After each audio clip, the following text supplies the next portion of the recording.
इस सृष्टि का एक बेहद गूढ़ रहस्यमयी और अचूक नियम है कि अति के बाद का अंत। यह नियम सदियों से अपरिवर्तित रहा है और प्रकृति के न्याय करने का अपना एक अनूठा ही तरीका है। अक्सर जब हम समाज में किसी अन्यायी, अत्याचारी या अहंकारी व्यक्ति को फलते फूलते देखते हैं तो अक्सर मन में एक ही सवाल आता है कि ईश्वर इसे दंडित क्यों नहीं करता या इसे रोकता क्यों नहीं।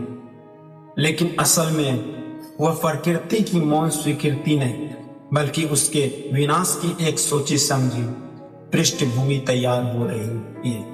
नियति या प्रकृति किसी व्यक्ति, समाज या शक्ति का अंत चाहती है तो वह उससे सुधारने का प्रयास नहीं करती बल्कि उसे पूरी तरह से स्वतंत्र छोड़ देती है। वह उससे भरपूर अनर्थ करने, घोर अन्याय करने और अपनी शक्तियों के मद में चूर होने का भरपूर स्वतंत्रता देती। इंसान को लगता है कि उसकी ताकत अजय है और उसका कोई कुछ नहीं बिगाड़ सकता। वह एक के बाद एक अपराध करता चला जाता है और उसका अहंकार आकाश छूने लगता है। वो कहते हैं ना, विनाश काले विपरीत बुद्धि, अर्थात जब मनुष्य विनाश की ओर बढ़ता है ना तो सबसे पहले उसका विवेक नष्ट हो जाता है और वो भी काम करता है जो उसे कभी नहीं करना चाहिए।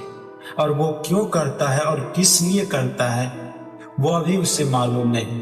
और यही प्रकृति का वह नियम है कि किसी को सीधे तौर पर दंडित नहीं करता बल्कि मनुष्य को खुद अपने विनाश का जाल बुनने देती है। और जब पाप का घड़ा पूरी तरह से भरकर तैयार हो जाती है और अहंकार अपने चरम को छूने लगता है तब वह व्यक्ति मदहोशी में ही से पर एक ऐसी बड़ी गलती या भूल कर बैठता है जो उसके अस्तित्व के सर्वनाश का कारण बन जाता है। इतिहास गवाह है कि रावण का अहंकार, कंस का अत्याचार या हिरण्यकश्यप का दम, इन सब का अंत किसी बाहरी शक्तियों ने नहीं बल्कि उनकी अपनी ही अति और अंतिम गलतियों ने किया। संक्षेप में कहे तो प्रकृति किसी को खुद नहीं मारती, वह बस इंसानों को उसके कर्मों की खुली छूट देकर उसे उस मोड़ पर ले आती है जहां उसका अपना ही कर्म उसे सर्वनाश कर देता है। सृष्टि का यह वह अदृश्य नियम है जो ये सिखाता है कि ईश्वर के न्याय में देर भले ही हो सकती है पर अंधेर कभी नहीं होती।